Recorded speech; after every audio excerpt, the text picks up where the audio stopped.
Hey guys, in this video I'll show you how to fix the live wallpaper not showing on Android problem or on your lock screen as well.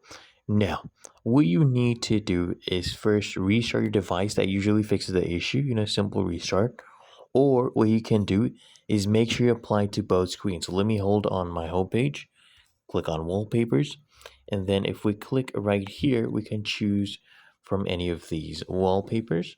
Unless you've downloaded another external app, you can use that as well, depending on your phone.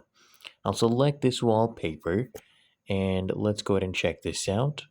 So when we're applying this, okay, we get this option always on display disabled.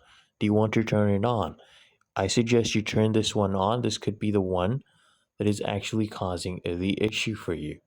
Okay, and now as you can see, once I go ahead and do the lock screen, it will work. I will not do that right now because it could end the recording, but it's really that easy. That is what fixed the issue for me.